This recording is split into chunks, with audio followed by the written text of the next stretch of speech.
प्रातः स्मरामि हृदि संस्फुरदात्मतत्त्वं सच्चित्सुखं परमहं सगतिं तुरीयं यत्स्वप्नजागरसुषुप्तमवैति नित्यं तद्ब्रह्म निष्कलमहं न च भूतसङ्गः तपोभिक्षीणपापानां शान्तानां वीतरागिणां मुमुक्षूणामपेक्षोऽयम् आत्मबोधो विधीयते बोधोऽन्यसाधनेभ्यो हि साक्षान्मोक्षैकसाधनं पाकस्य वह्निवज्ञानं विना मोक्षो न सिद्ध्यति। ॐ सहनाववतु सहनौ भुनक्तु सह वीर्यं करवावहै तेजस्विनावधीतमस्तु मा विद्विषावहै। ॐ शान्तिः शान्तिः शान्तिः।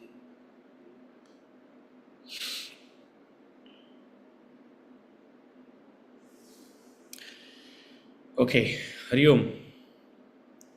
Welcome Hari back. Om, everyone. Hari Om. Hari Om. Hari Om. Hari Om. Hari Om, everyone. For those of you who were there, Hari Om. I didn't decide it, but I let some bhajans play and then I let it shuffle. So automatically it shuffled to प्यारे नंदलाल, प्यारे नंदलाल दर्शन दीजो, यशोदा के बाल दर्शन दीजो, नटवर लाल दर्शन दीजो. So the devotee seeks a darshana of the Lord. Bhakta seeks a darshana of the Lord.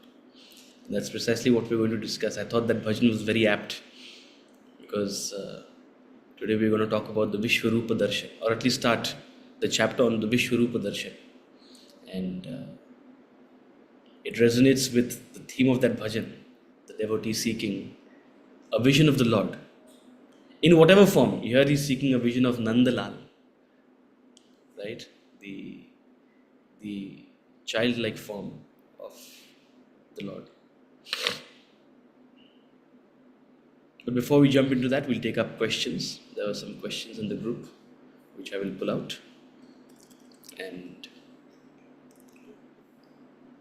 once we're done with those, we will talk about Vishwarupa Darshan Yoga, chapter 11. Okay, so chapter 10, verse number 34.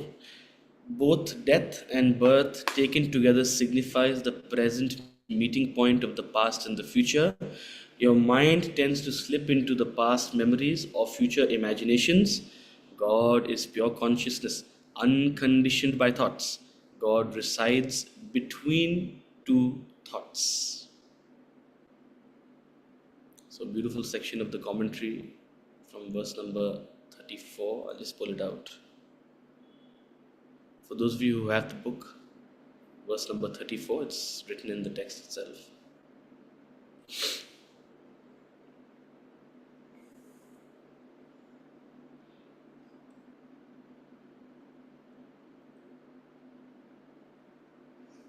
Okay, so he says, I am the all-devouring death and birth of all beings. And in that section, death is the annihilation of the past, birth is the origin of the future. Both death and birth taken together signifies the present. So that which pervades both past and future,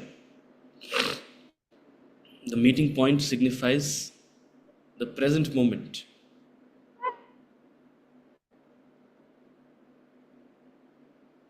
And it's very difficult to describe what is the present. The easiest way to describe the present is that which is between the past and the future. How else will you describe it? You say, oh yeah, the present is now. But what is now? What is the meaning of now? Now means that which is not past and that which is not future yet. The meeting point of the past and the future. Your mind tends to slip into past memories or future imaginations. I'm reading the end of this page. Your consciousness is ever conditioned by your past or future thoughts. So So if you analyze your consciousness, even though in the present moment, what is your consciousness doing? And when I say consciousness, your conditioned consciousness. What is your conditioned consciousness of thoughts, feelings, emotions, your awareness? What is it doing? It's either dwelling on past thoughts of what has happened, or it's wondering about future thoughts, what may happen. It hardly remains in the present. God is pure consciousness, unconditioned by thoughts. So, what we term as pure consciousness, God is unconditioned. It's not conditioned consciousness. Conditioned consciousness, the moment consciousness becomes conditioned, it slips into the past and the future. But that pure consciousness is that which is, that pure capacity to be aware, that pure capacity to know. It is unconditioned by thoughts, so it's beyond thoughts. It resides between two thoughts. Okay, so what's the question? The question is, how does death and birth taken together signify the present? That's what we just said, that the present is hard to describe. It's described in terms of the past and the future, that which lies between the past and the future. Death is end of the past, right? Death is nature's way of ending the past, what has happened up till that moment. Birth is nature's way of continuing into the future, the start of the future. So what lies between birth and death is the present. So that's how death and birth have been taken together to signify the present. What do you mean by residing between two thoughts? What do you mean by past memories in this context? So your mind tends to slip into past memories, memories of what has happened, memories of the incidents that have occurred in your life, or whatever fraction of that incident you retain. Incidentally, you only retain like a infinitesimal portion of, you only retain the significant stuff, or what you deem as significant.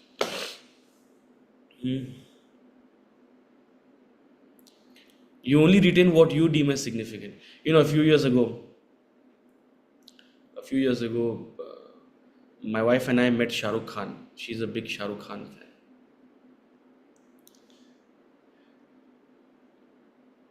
If she was as big a Shah Rukh Khan fan today, I don't know, I haven't checked with her in some time. But if she was, she would remember exactly what she wore that day, exactly how she felt that day, exactly what she did that day, exactly what she said to him. She would remember all these things. If you ask me, what did I do? What did I wear? My memory, what did he look like? So your memory is also that which you deem important. Uh, Many years ago, I spoke to Kapil Dev. My father happened to be in South Africa for the World Cup back in 2003. I must have been like a 11, 12-year-old child. 12-year-old child. I'm not that old. And he happened to be at a cafe and bumped into the great Kapil Dev. I still remember that conversation. Of course, I was awestruck. So what you remember also is what you deem important, what you deem significant. Millions of experiences we have which we just doesn't stick with us. So important incidents, whatever you recall, is what he's calling past memories, and that past memory is what your mind slips into. Your mind tends to slip into that past whenever there is a certain situation. So it's the mind's nature to either dwell into these past, whatever you recall, or worry about what may happen into the future. So the mind rarely stays in the present. So what does it mean to reside between two thoughts? Pure consciousness, that elevated state of pure awareness, that state which is reached upon spiritual perfection, that state of godhood, is residing between two thoughts. If you can conceive of thoughts as discrete occurrences, thought 1, thought 2, thought 3, thought 4, try it. See, as a mathematician, this was our full-time job to analyze discrete occurrences, because the funny thing is that what appears as a continuum, it appears as a continuum, but if you are able to reach a certain level of subtlety, you can break it down and analyze it in discrete forms. So thoughts appear as a continuum. You don't know when one thought ends and the other thought starts. It almost feels like the other thought starting ends the previous thought, right? But if you can attain that deep meditative state where you have collapsed all thoughts into a single pointed focus, and you are essentially observing the thought and the silence that follows the thought before the next thought appears. In that silence between two thoughts is where you will find God. Where are you looking for God? You're looking for God in Kedarnath. You're looking for God in Kailash. You're looking for God in Tirupati. You're looking for God in Ujjain. You can go to all these places to feel connected to God. I'm not denying that at all. In fact, you should go. I myself go.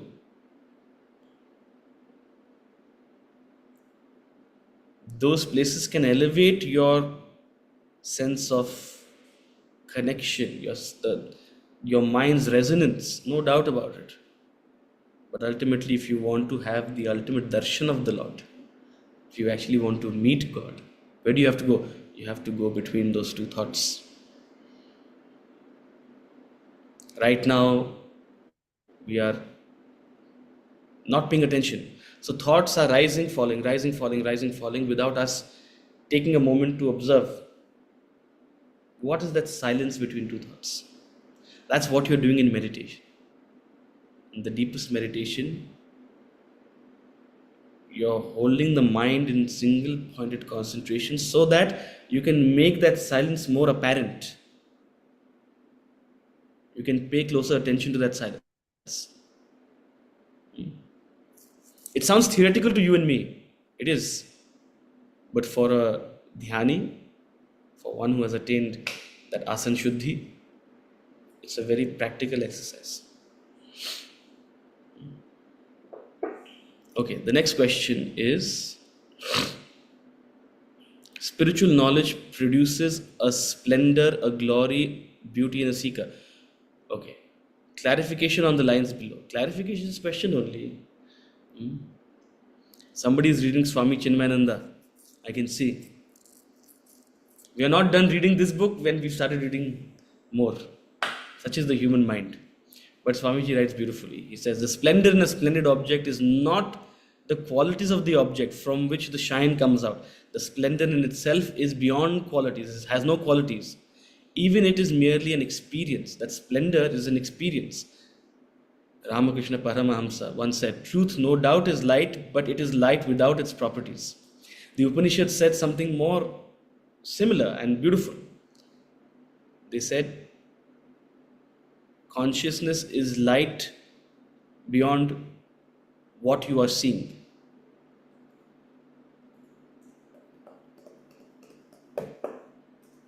Attributeless. In chapter 4 of the Bhagavad Gita, we talk about this. We talk about the yajna of perception. It's not what is being seen, but what makes you see. If you have to describe what is that light, what is light? Because light is not something you can see. See, right now there's sunlight all around. Where is light? Can you point out light to me? It's inconceivable. But if you're paying attention, suppose you're in a dark room and there's a small hole in the ceiling. So a ray of light will shine through that hole in the ceiling.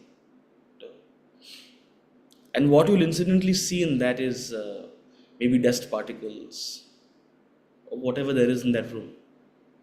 So light is seen through the objects that are being seen. Try to conceive that.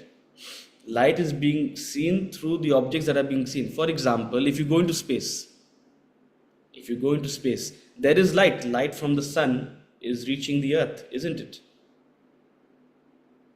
But space appears dark. It doesn't feel like the light that is actually leaving the sun. You don't actually see the ray, do you? At least the way in which astronauts describe it. It's not that they see a ray of light coming to Earth. Why? Because space has no objects, space is empty vacuum. When do you actually see light?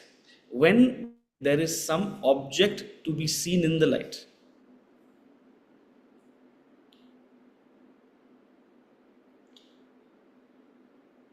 But what is light? That begs the question, what is that light? How can I conceive? What is light? So the Upanishads say, light is that which is seen minus the objects you see.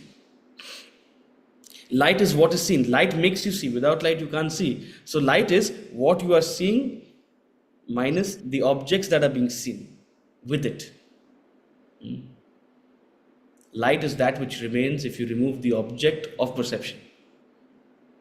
So light is beyond the object. Light is attributeless. So how does that refer to here? The splendor of an object, the beauty lies in the eyes of the beholder.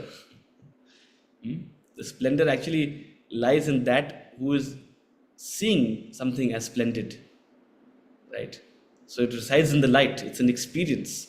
It's beyond the attributes of the object per se. That which is perceiving and conceiving the object as splendid, the splendor belongs to that. It's like if I'm able to see the beauty in you, it actually reflects on how beautiful I am. And vice versa, if you're able to see the beauty in me. If you're able to resonate with what I am saying, it only reflects to a certain level of spiritual attunement that you have. If you're able to feel uplifted by a beautiful set of lines written in the scripture, it only reflects that spiritual resonance that you possess. So the beauty of those spiritual lines written in the scripture actually come from you, belong to you. So the splendor is actually coming from you. That's how that experience is being created of splendor. So it's a wondrous way to look at it. Okay, the entire universe, verse number 44, the entire universe is but a minute fragment of his entire being, infinite being. Brahman exists as a boundless mass of divinity beyond the universe as well. The universe is just a drop in the vast ocean of Brahman. What do you mean by boundless mass in this context? Boundless mass means infinite. That which has no boundaries. And a mass signifies that it is all pervading, it is connected, it is not like fragments. It is one. So being a mass means you are one. It's not like little bit of Brahman is here and little bit of Brahman is there and little bit of Brahman is there. No, it is one single boundless mass. So it is connected, one and all pervading. Right? So that's what boundless mass means. And that's precisely what he's saying in verse number 42. Let's just quickly recap before we carry on. What did he say in verse number 42? So he said, having pervaded this entire universe by one fragment, I remain. So this boundless mass that you're actually seeing, that also, if you think, yes, I have understood, this is a boundless mass. No, that is just a fragment of me. I am Achintya Rupa. I am beyond your conception. So this entire infinite universe in which you are an infinitesimal speck existing for an infinitesimal amount of time. See, when you see this comparison of God, Brahman, what is the importance you will give Rashmi? Rashmi is smaller than a bacteria in comparison to the Lord. Because Rashmi exists in a specific place at a specific time for how long? 100 and let's assume you'll live 120 years. That won't be offensive to you. If I say anything less, then you might feel like he's deciding my fate. But 120, the moment I say, it'll bring a smile to your face. That's longer than I would have anticipated. So let's assume you live 120 years. What is that in the day and night of Brahma? And then what is that in the comparison of the lifetime of Brahma? So when you conceive the all-pervading Lord in that infinitude, you become a mere speck. It's a beautiful vision. It aids your detachment. It makes you lighthearted. It makes you realize the wonderness, the wonderment, it gives you such objectivity. Everything that burdens you, all thoughts that have been consuming you, it's an instant relief. Like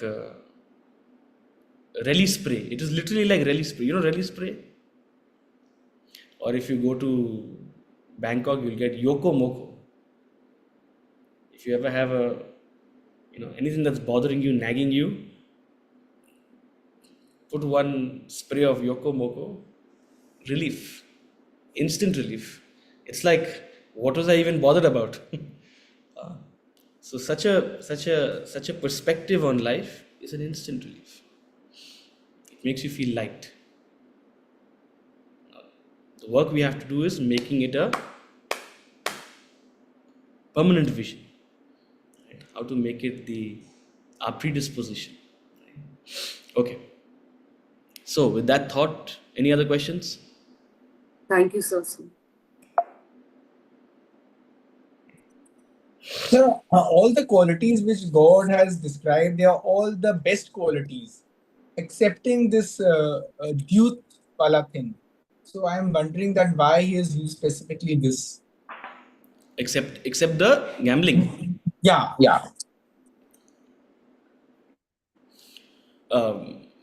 Again, because you seem to limit the Lord only to the glorious or that which is virtuous.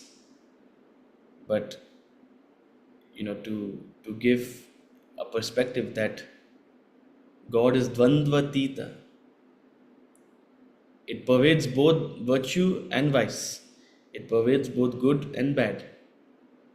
It pervades what may be acceptable and unacceptable. Because we try to moralize it, we try to stigmatize it, right? And limit God to our moral frameworks. So, go beyond that. Okay, chapter 11, Vishwarupa Darshana Yoga. What is chapter 10 called? Anyone? Chapter 10? What is the name of chapter 10? Don't look into your books. Anjuji, stop cheating. Yoga. Chapter 10 is called? I think we'll have to start chapter 10 again. If none of you can tell me the name of chapter 10. Bhuti Yoga. Bhoot Yoga. Vibhuti Yoga. Vibhuti Yoga. Vibhuti Yoga. Yes, say it with conviction. Not Bhoot Yoga, Vibhuti Yoga. Where he talked about his supreme manifestations, his Vibhutis. And now he will talk about Vishwarupa Darshana Yoga. Before next class, you should all know chapter 7, chapter 8, chapter 9, the names of those chapters as well. If I ask you chapter 9 right now, all of you will lie flat and wave the surrender flag. It's a very long name. Bhakti Yoga, I think. Hmm? Raj Vidya. Raj Vidya what? It's like if I'm calling you Rash. What if I start calling you Rash? That's 1/3 of the name.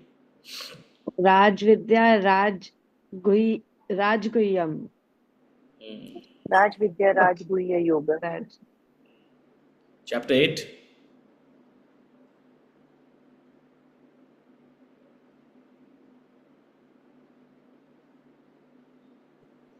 See, the moment you get familiar with the names, also, you'll immediately recall the theme of the chapter as well. Akshara Brahma Yoga. Chapter 7.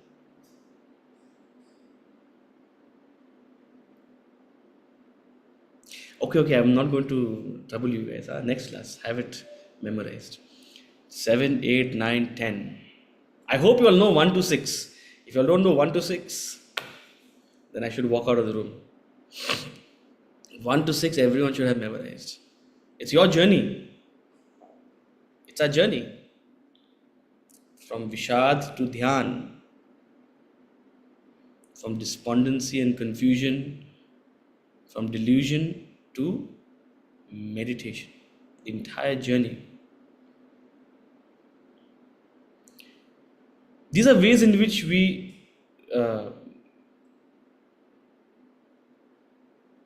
increase our bhakti. See, as jnanis, we don't sing too many bhajans or do too much japa, but little bit of bhakti is required.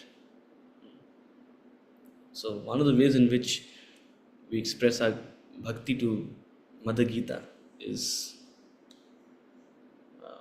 at least knowing her names, the names of her individual chapters.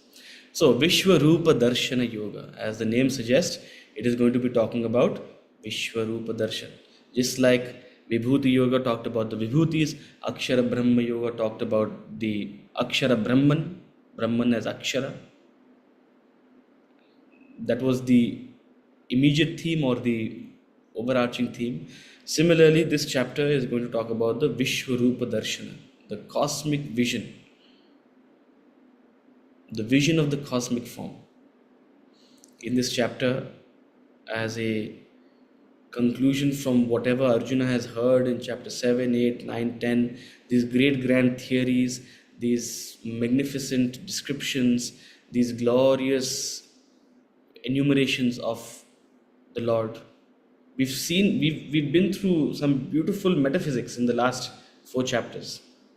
If you've been paying attention, 7, 8, 9, 10 has talked about some beautiful metaphysics that should give you some idea of what is God. And in chapter 11, Arjuna says, I have understood everything you have said to me, but now I want to see it. Give me a vision.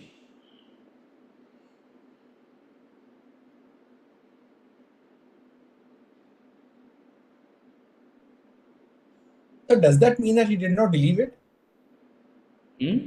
Does that mean that he did not believe what Krishna said and he wants to see it to reconfirm? No, I'm coming to that.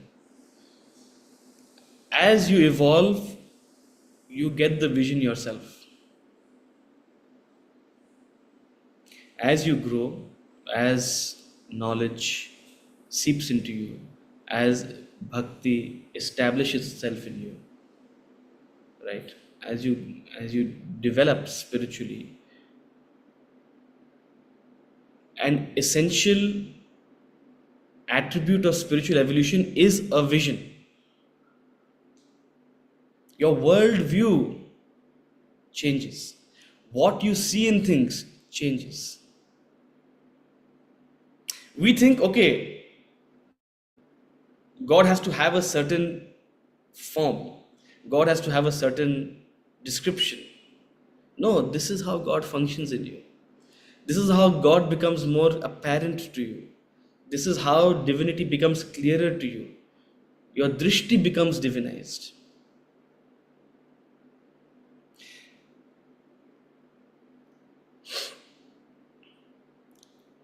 So darshan is less about what you see and more about the drishti you have. दर्शन कैसे मिलता है? जब आपकी दृष्टि बदलती है. ना ना कि आप कहीं जाते हो, किसी से मिलते हो, किसी से भेंट होता है, नमस्ते भगवान कैसे हैं आप, मिलके बहुत खुशी हुई. नहीं, जब आपकी दृष्टि बदलती है, when your vision changes, when your world view, the way in which you perceive things, situations, people, when that changes, that's how divinity becomes apparent to you. And that happens shanai shanai, slowly, slowly, gradually. And when it happens like that, it is a natural progression.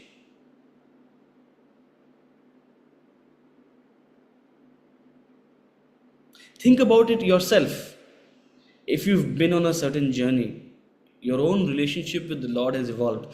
30 years ago, you would have said, Lord, give me a vision. Would you have been able to conceive the Lord the same way in which you are able to conceive Him today?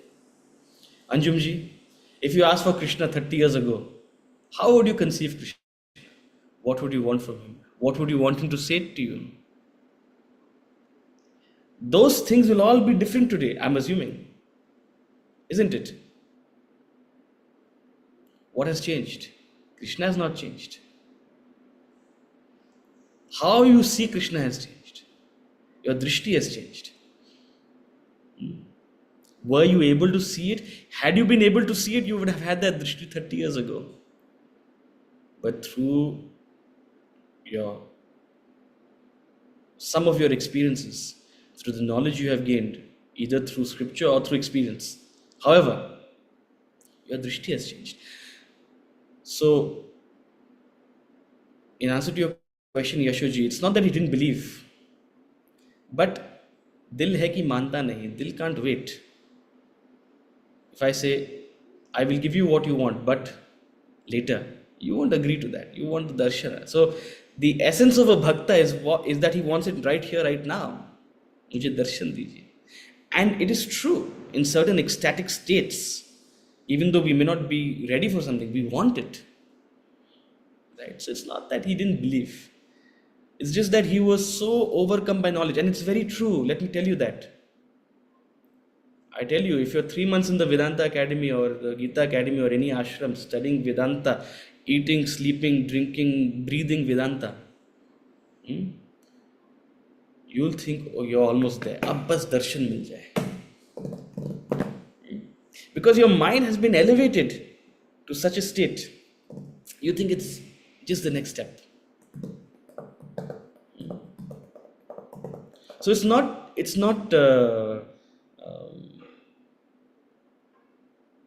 pretentious of Arjuna, not at all, right? It's just that everything that has been told to him, just like everything we have discussed in 7, 8, 9, 10, it's only the next natural expectation. You have talked to me about it, now show me. So that's going to be Arjuna's questions. You've told me so much about in 7, 8, 9, 10, you've told me so much about yourself. Now show me, give me the darshan. And then Arjuna will, so the Lord will give him divya drishti. Because he hasn't got divya drishti himself yet, the Lord will say, okay, I will give you divya drishti. And some people might say, what is this? But this happens. Not only with the Krishna, if you're with any sage, there are so many incidents that people recount.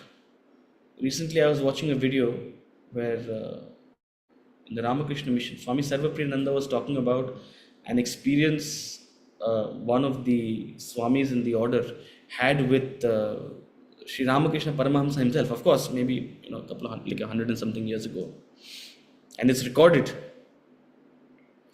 that when they were in the same room, Swamiji did something. Now, don't ask me what Swamiji did.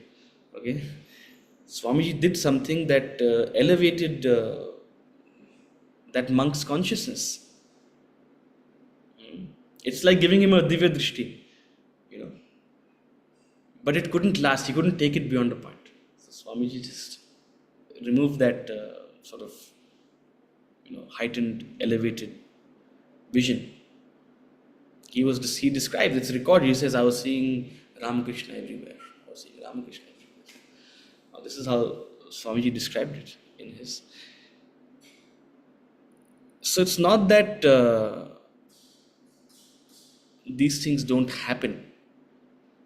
And it's not that these things are unimportant. But we learn a lesson through this chapter. And that's precisely what I have already said. That darshan is about drishti. And when that drishti comes through your own evolution, that darshan becomes permanent. That darshan becomes your predisposition. When drishti is given to you through the Lord or through Bhagavan, through Ramakrishna, through Vivekananda, through Sadguru or whoever, and there are so many mystical gurus whose path is through this, right? That drishti is sacred, no doubt. It's immeasurable, it's beautiful, but it's temporary. That might become your inspiration. That same monk in the Ramakrishna mission, he described it as saying that what I experienced in those 30 minutes became my inspiration for my entire life. Now, however you get the inspiration, some people need inspiration through this divya drishti, this temporary divya drishti. Some people need inspiration elsewhere. If you ask me, there's a very sacred moment in my own life. And it occurred to me while showering in the bathroom, of all places.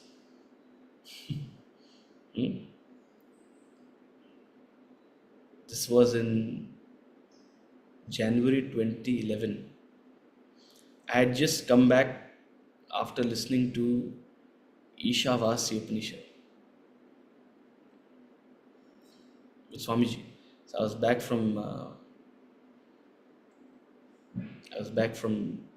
college for a couple of weeks, and that time I had that bug of Vedanta, fresh. It was a fresh infection. I didn't have any antibodies to deal with it. Fresh infection. So I said, "Nahin, main aaunga." Yeah. And I'll make sure that I go. So those were beautiful days because Swamiji was recording. Instantly, if you buy the Upanishadic lectures and all from the Vedanta Academy today, or if you listen to them in the those public lectures, were the ones I heard in 2011 because he was recording them. We traveled to Calcutta, we traveled to Chennai. In Chennai, we heard the Ken Upanishad. So the Ishavasya Upanishad, I heard it and I didn't know anything. I was 3-4 months into studying Vedanta.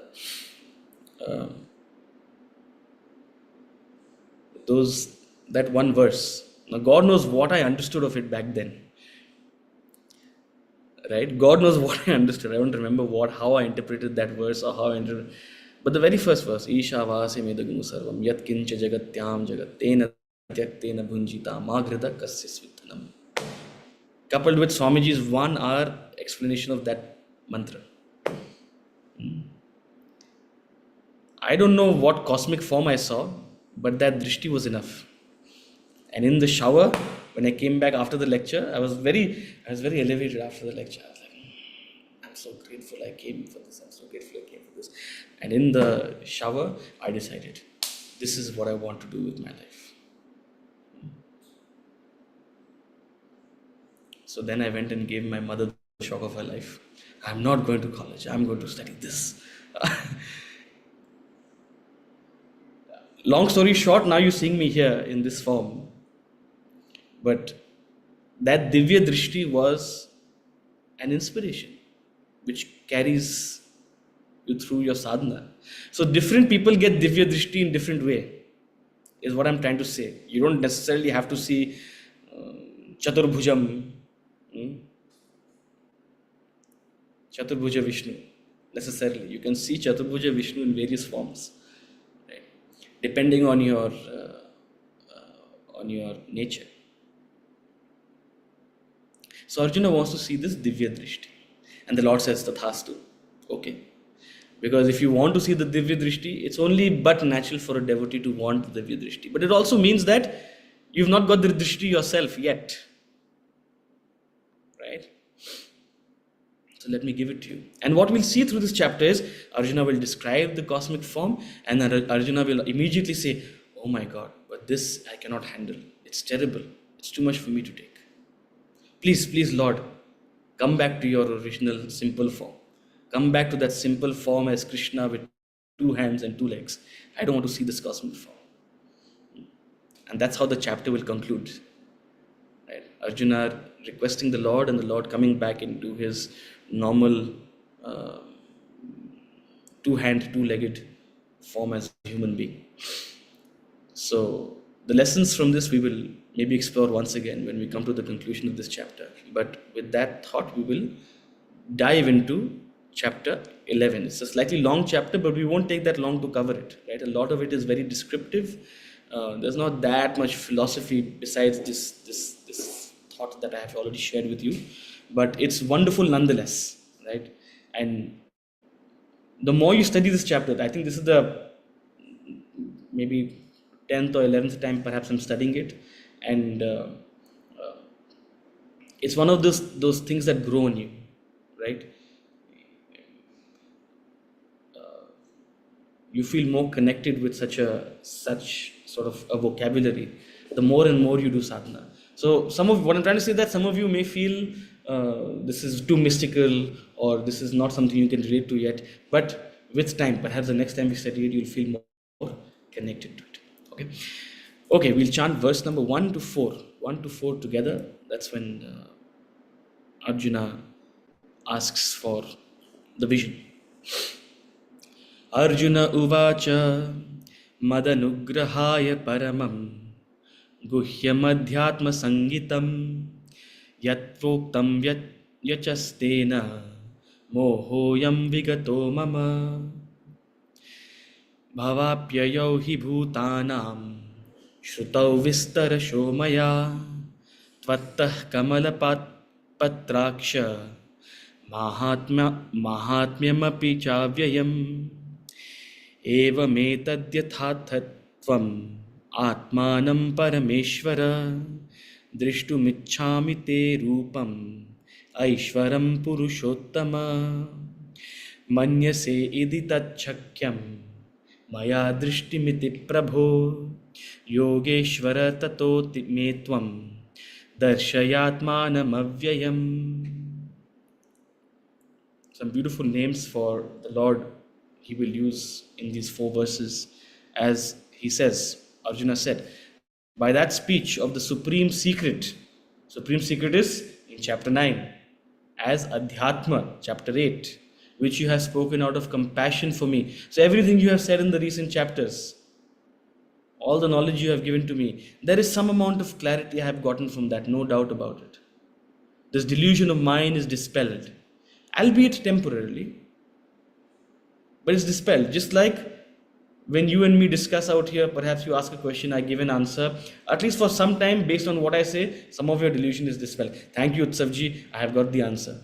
Not that we've been able to totally embody the answer, not that we have been able to totally implement, and maybe we may fall back into the same delusion again. But in that moment, while that discourse is happening, there is some amount of clarity we feel. That clarity Arjuna is expressing. Whatever you have spoken to me out of compassion, it's so kind of you. Thank you for taking the time in this 11th hour of battle. You have such love for me. Thank you. This delusion of mine is now dispelled.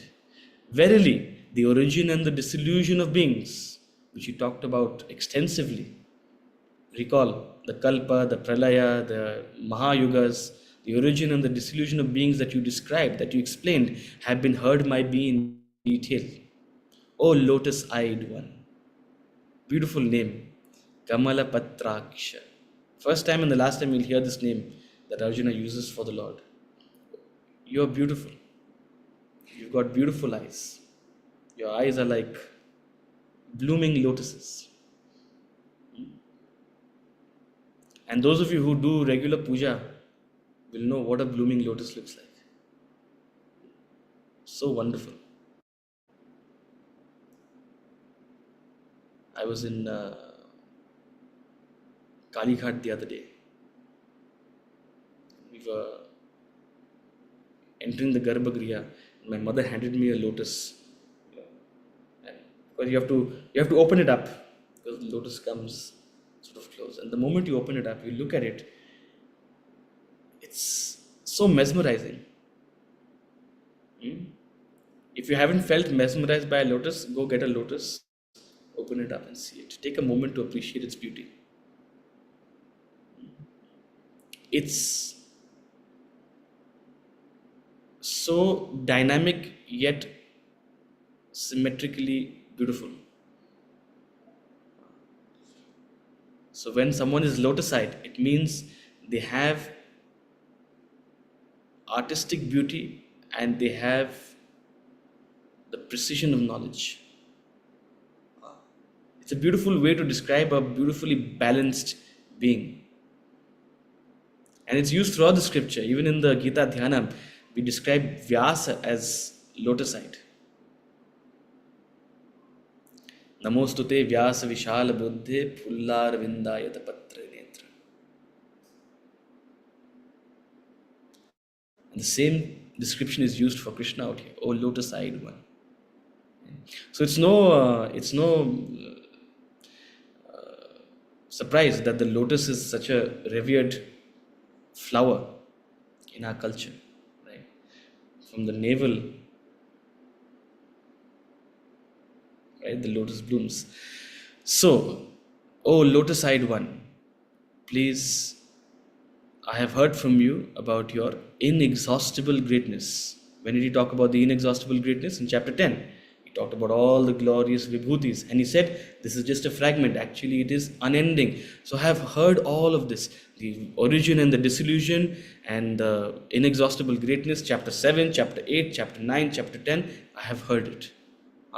But, O Lord, verse number 3, verse number 6, he says, O Parameshwara, it is just as you have declared yourself, just like you have explained yourself in words, I desire to see your supreme form, O Purushottama. O Parameshwara, O Purushottama. These are all terms, beautiful, descriptive terms used for the Lord, which are actually not conceivable. What is the meaning of Parameshwara? And if we don't understand Ishvara only, what is Parameshwara? When we call something Parameshwara, what do we actually mean? First of all, are we able to conceive Ishvara? Ishvara is that unseen hand, that cosmic manager, controller. That itself is inconceivable.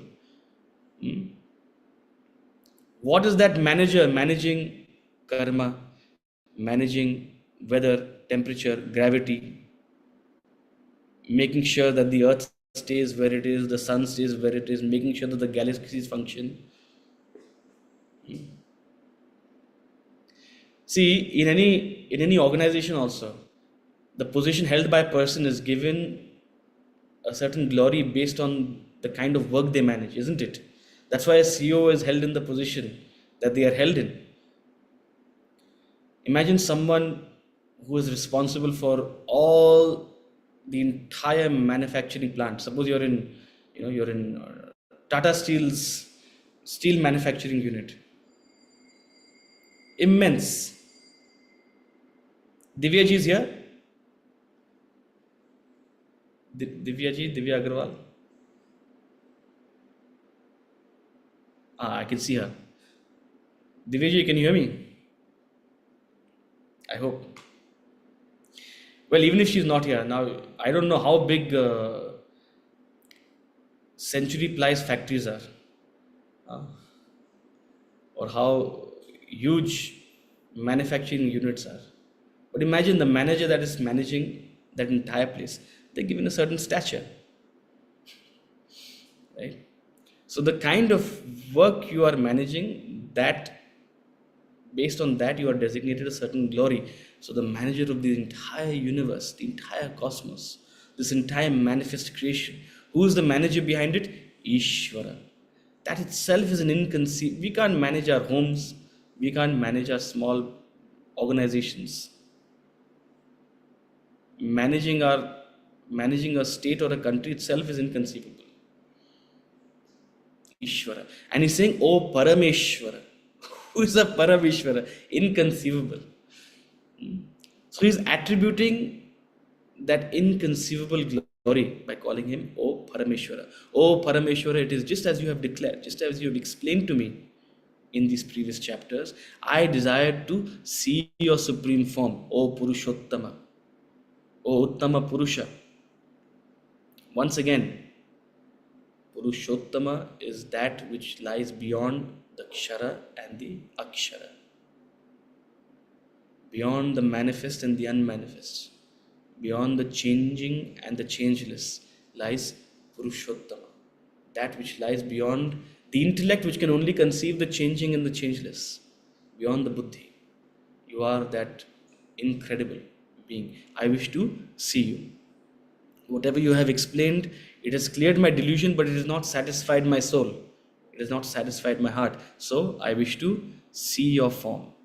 O Lord, if you think it is possible for me to see your imperishable self, then show me. Please, give me the darshan that I seek. So, Yashoji, this is not Arjuna. This is Arjuna expressing his deep devotion, his deep bhakti bhavna. And all the jnanam has brought him to this state of elevated bhakti.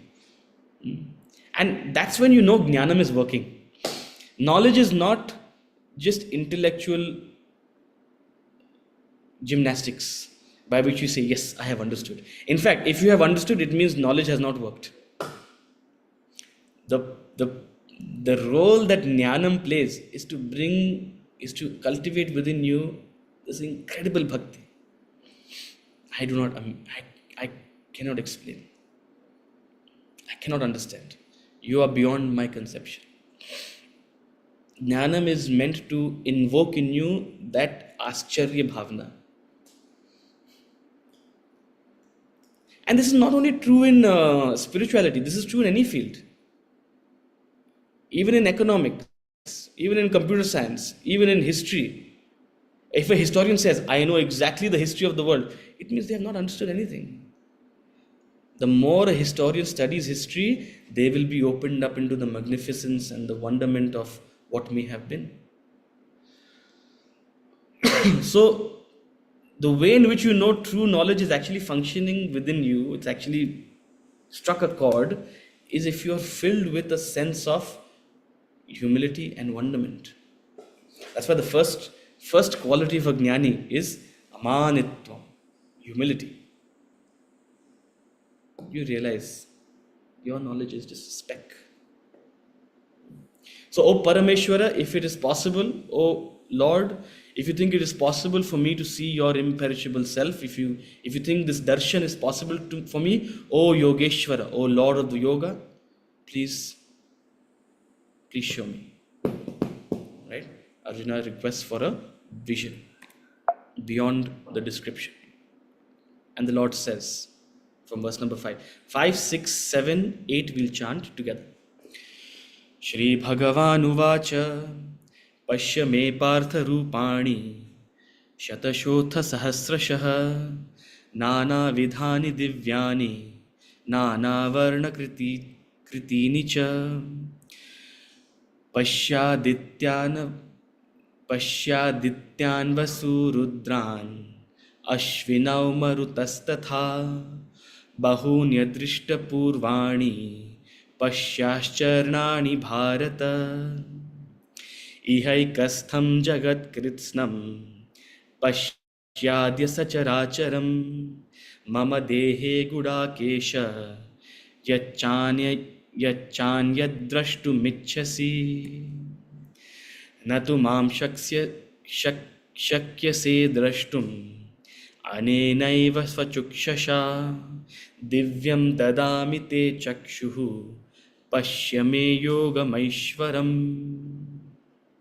So the Lord, in response to Arjuna's question, he says, Shri Bhagavan Uvacha, the blessed Lord says, behold, O Partha, O child, O son of Pritha, O son of Kunti, O Partha, In hundreds and thousands, my divine forms of different kinds and various colors and shapes. So, I am about to show you my divine form.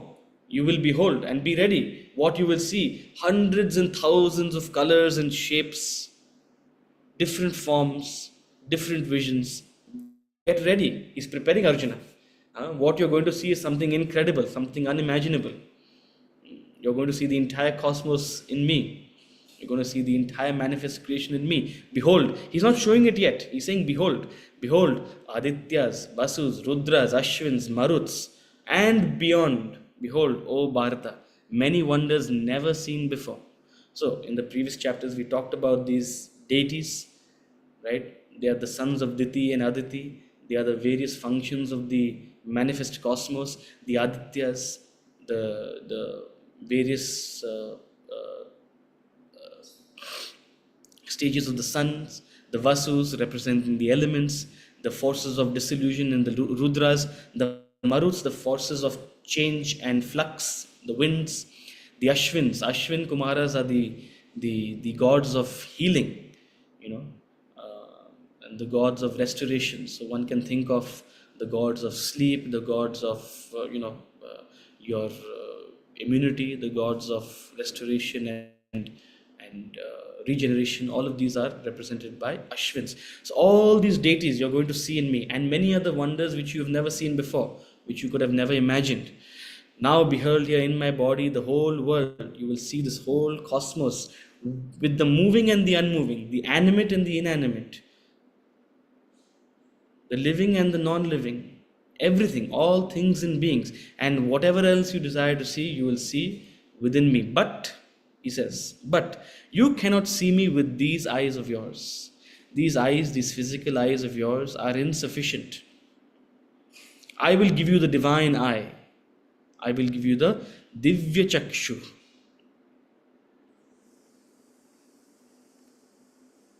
In the yogic sense, they call it the third eye. They call it the Agnya. When your Agnya is activated, that's when you have the Divya Drishti. But if your Agnya is not activated, if your energies are still within your Mooladhara and the Swadhisthana and the Anahata, if your energies are here and you don't have that Divya Drishti, that means you're not able to see. You're still seeing with these physical eyes. Through sadhana, you have to elevate your energies to be able to see. You have to bring your Agnya to a certain level of. Again, I'm not a expert on these things. These are just terms I'm borrowing from yoga. But my conviction is that all sadhana does this to you, right? This is what happens when you do sadhana, karma, bhakti, jnana, however. So currently, you don't have the drishti because you haven't activated that third eye. But I will give you the third eye because I am God, I can do anything. I am Brahman. So I will give you this divine eye. And great souls have the capacity to do this. Don't think of this as just don't dismiss it as mere superstition. Different beings give it in different ways. A Swami Parthasarthi or a Swami Chinmayananda or a Swami Vivekananda may give it to you in the form of razor sharp philosophy that will elevate your consciousness and it will inspire you in unimaginable ways. Ramakrishna Paramahamsa may give it to you in a totally different way. Ramana Maharshi may give it to you in a totally different way. His silence will completely immerse you in awareness. If you go to Tiruvannamalai and you sit where Swamiji spent many years when he came down from the mountain, on that entire area, there's such a silence. There's no outward darshan, as it were. It's just silence. But you will feel elevated.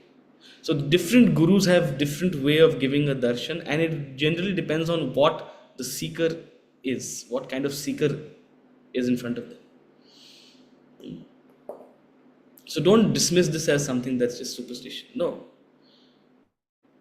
Sages have such siddhis and they can give it to you. Right? So Arjuna, with these eyes which you have currently, you cannot gain it. Let me give you this Divya Drishti. And Lord Krishna knows that Arjuna will not be able to handle it. It's a temporary Divya Drishti. He knows he's giving it, but Dil hai ki manta nahi. Arjuna will not be satisfied otherwise. So let me give it. And now Sanjaya gives a certain explanation. So remember, all of this is happening in the battlefield. Sanjaya is narrating it to Dhritarashtra. So Sanjaya makes a re-entry after a long time, all the way since I think chapter 2. Sanjaya makes a re-entry and he says, "Hey, Dhritarashtra, this is what happened then on the battlefield. In the middle, Sena Yoru Bayor Madhye, this is what was happening. After speaking for so long, the Lord gave his cosmic vision." So Arjuna was not the only lucky one. Even Sanjaya got the Divya Drishti. The difference between Sanjaya and Arjuna is that Sanjaya had the Drishti himself. He was Samyak Jayate. He had gained victory over himself. So he had the Drishti.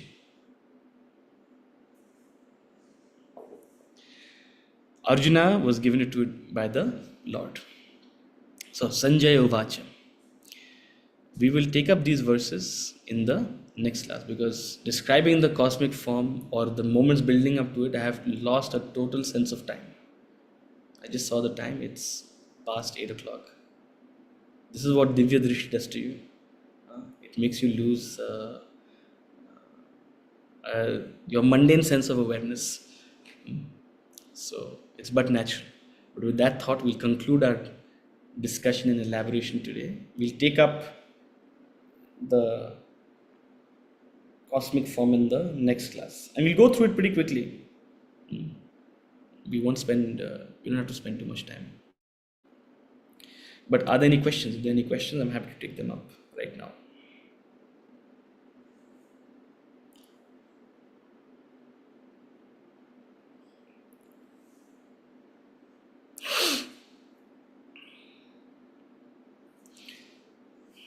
Great. Okay, I was just about to slam the hammer down, but Rituji, go ahead. No, this question that was asked earlier about why is the thing about gambling. I'm gambling in the in that category. So could you just throw more light on it? Because we went past that somewhere. It wasn't very convincing, honestly. So if you could just maybe take a couple of minutes to explain that element again, that question's answer. Sure. I shall try to convince you, but I cannot guarantee I'll be able to.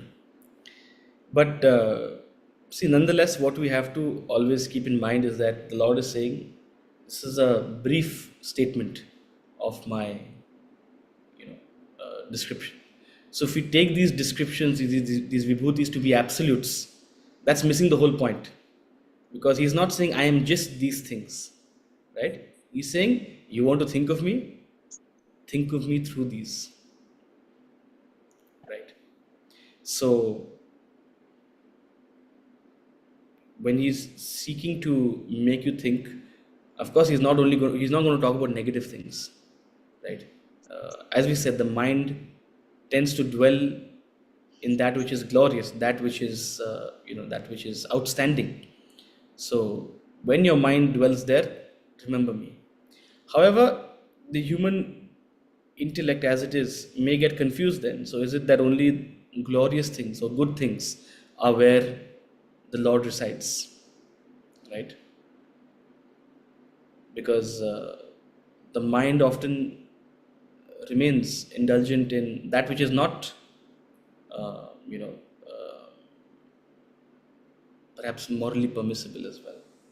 Right? So perhaps just to draw that clarification, right? He's given an exceptional sort of vibhuti, that even among the fraudulent, even among that which may not be considered, moral, Morally correct. I'm there. Means I am underlying all gunas. I am underlying the purity of sattva. I am also underlying the inertia and indolence of tamas. Tamas makes Tamas brings about fraudulence. But underlying the tamas also is me. I am gunatita. Right? So the first mistake that the human mind makes is to declare the guna as divine. Right? And this can also be a problem, because then you're excluding a large section of people. In fact, you're excluding a large percentage of your own life, because large percentage of your life is rajasic, tamasic, right? And when this is true for all religions, sort of an obsession with a certain idea of purity and a certain idea of morality, a certain idea of what is right, what is wrong. Only in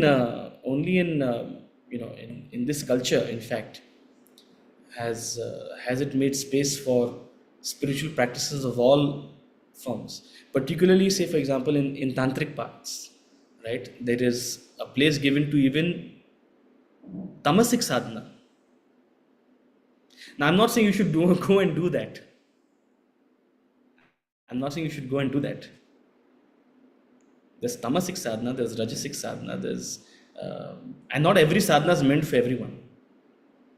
But that reinforcement that God is all pervading, it is residing in everything. It is that adhar of not just purity, but also of impurity. Not just clarity and moral righteousness, but even fraudulence. So perhaps that's a message we can take from the fact that, okay, this was also inserted. So while the overarching idea is to remain in a sattvic state of, because the Bhagavad Gita is a sattvic sadhana, there's no doubt about that, right? And the path of tamas to rajas to sattva is what is intended and what is the sort of the safe and correct journey for 99.99% of us. For a small percentage, they may need a different kind of sadhana, right? That's possible.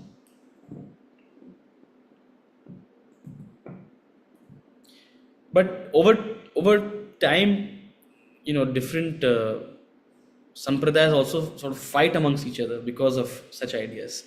Some consider purity as only this. Some think, okay, you have to exclude that. This keeps happening. But for us, we need to sort of, expand our horizons and keep that openness, open-mindedness. And this is a way in which, reflecting about something like this is a way in which we can do that. So I am the adhar of everything. I am in everything.